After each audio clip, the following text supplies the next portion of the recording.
Welcome to A Simple Life. We have been absolutely slammed. Let me see.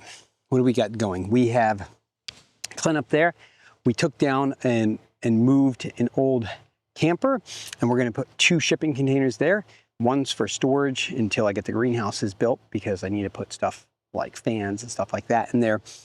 The other one I'm going to build out as part eventual. The other one will eventually be a cooler as well as our electrical room because we don't really have an electrical room because the electrical panel is just sitting outside. I know. I'm building a farm and trying to farm at the same time, which I actually heard a podcast the other day and they talked about that. And the gentleman said it was a horrible idea. And I have to agree. But in the meantime, we are still building our farm. Let me show you what we have going. All of these beds are currently done being formed. Now, I still need to do some tilling. A lot of these beds have actually already been tilled. I'll show you. These ones right here, there's 1, 2, 3, 4, 5, 6, 7 of them. 7 of these have already been tilled, and you can see the soil looks like it's tilled. And then you come over here, and they have not been tilled. There's 2 reasons for this. One reason is this soil was never tilled. I just worked it, flattened it out, and that was the end of it. Never came back and did anything to it. The reason these haven't been tilled, well, the boys haven't finished putting wood chips in here, and so that's going to happen over the next, well, a couple days. The boys will help me, and we'll get in here and put some more wood chips in. I haven't even counted the number of beds we have, so give me a second. Let's count those. Okay, I just counted. We got 22 beds. Now, some of those beds are only about 40 feet long, but that's okay. The rest of them are somewhere around 100 or so. They vary. They vary because, well, as you guys have seen, we are not farming on a square plot here. This is kind of a quarter of a pie plot. And so as we move through here, I'll show you. Right here are our shortest beds, and then they get longer. And if you can tell, I don't know if you can, right over there are 2 little goalposts, well, 2 little orange posts. And right through here is going to be our divide. It's going to be what divides this half from that half. So these will all be close to 50 feet, and these will all be 50 feet or less. Because I think we only have about 6 that are full 50 feet. Is this optimal? No, it's not. But it's what I have. And I'm just going to go with it. Matter of fact, speaking of what I have and going with it, the other day, me and the boys, were talking about doing our deer fencing. And so I'm going to give you the first look at the area that we logged off. And I want to show you an area that I think is going to make an amazing garden in the future. And the reason I say that is I didn't even know it was gardenable. There's a lot of that. There's a lot of things I've found since we logged that I didn't even know were there. So let me show you. So here's the road that I dug in. I just had some gravel brought in, and we're going to fence off going back around here, down through this side, right to the cabin, and then I'll show you one of the beautiful whoopsies of this being logged. When they came in, I'd asked them to leave trees all the way up the road because I wanted shade in the evenings during the summer. And so when they were pulling the trees out of the ravines, they created this little platform right here. And this is going to be left here. I'm actually going to use that as a garden bed at some point. And the cool part is it's right here next to this cabin. And you guys have seen this cabin. I think I did an episode about me and the boys cleaning it out and getting it prepped. And we're going to do some work around the cabin. I don't know what I'm going to do with the cabin, but we're definitely keeping it. And it's so cool. It's rustic. It's got like 6 inches of moss and ivy growing on the top of it. It's just really cool. So this little area right here, I wanted to show you because from up there, it looks really steep and everything. But this area right here is actually very similar to the area that I'm gardening up there. And so I'm thinking, if I fence this off, I will actually triple the amount of beds I have. Now, I'm not going to get ready to plant this or do anything with this right away. What I'm going to do is once we burn the burn piles and I clean everything up, get the stumps out of here, we'll fence it off when we do our deer fencing. And then I'll just plant it in a cover crop. And what I'll do is over the next couple of years, I'll just continuously help build the organic matter here. And then when I'm ready to come in and actually put beds in and garden this area, I will have great soil already built up here.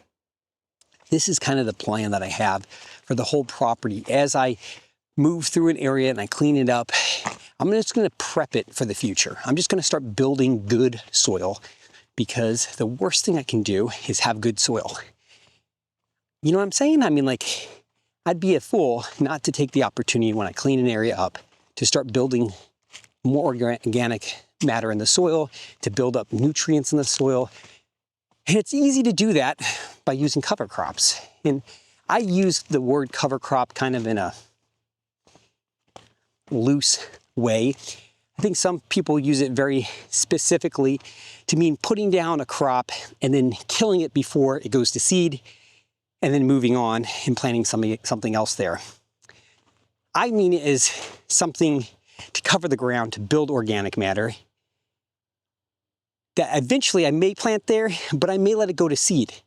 And the reason I may let it go to seed is because if it goes to seed, it will replant itself. And if I'm not ready this year or the next year to plant, then I'm not putting a crop in over and over and over again. And all that organic matter, all those nutrients that are being built up, absorbed, and then put back in the soil, well, it's a win-win for me. Okay, so we are back to these beds. I wanted to show you what we're going to be doing right now, Clay and I.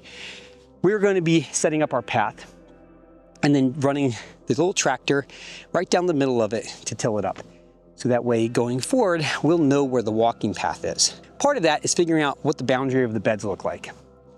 So up there, we have a line stretched. Down here, we're going to stretch a line all the way around, give us about 6 to 8 feet from the edge. And then we are going to come through, mark off everything, and then we'll till in our paths.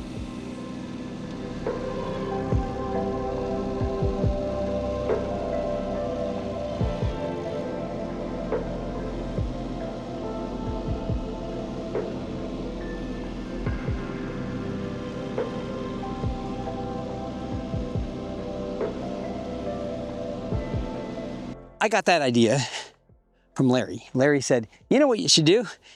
You should just go right down the middle with your tiller and just till it in and be done with it. I thought, it's a really good idea, Larry. So Larry has actually been coming by. He's come by twice, and he's been texting me little messages and stuff as he sees my videos about things I could do, better things, smarter ideas, all that kind of stuff. And it all matters. It all ends up helping. And so actually one of the things he brought this by. And it's a little plow that actually goes right behind the tiller. And so this actually goes really wide, it widens out and adjusts. And it's just one more of these little implements that are in my arsenal to use as we're going through and building out these beds. Now the crazy part is, I just did this, as you can see, but now you can really start to see how many beds. I think I said 22 beds. And so there's a few beds right here that are obviously very short. And what I'm going to do with the short spots, there's a little spot up there, is I'm actually going to level them off again. And then what we'll do is we'll use them for viney things like pumpkins or squashes or something like that. Something that you do rows, but a bigger patch is more of what you're looking to do. And so there's a spot right here. We'll do that in here. I'll level this off again. I know I've already cut walkways in, but we'll level this little triangle off right here. These look for little bits, and then we'll use that as a patch to do other things. But then the rest of these are all excellent. Very good. There's like 6 of them that are full size, and then we have some shorter ones, just like we do up here. All right, guys, I know it's a short one. I'm gonna try to keep you guys updated. I've been absolutely slammed. I keep saying that. I've been really, really busy. And as the days get shorter, my life gets busier. I don't know how that's possible, but it happens. I do want to say Colette and I are going to be going on a special trip to pick up her next Mustang. And so we will do a video of our trip, and we'll show you what the whole entire encounter looks like. And we will follow Colette as she works with this Mustang. We don't even have a name for her yet. It is a her. All right. I'll talk to you guys later. Thank you so much for joining us on A Simple Life. Life. You gotta love it. Maybe I should come up with things to say at the end of each video. If you like that idea, put a few down in the comments. All right. Have a good one. Bye.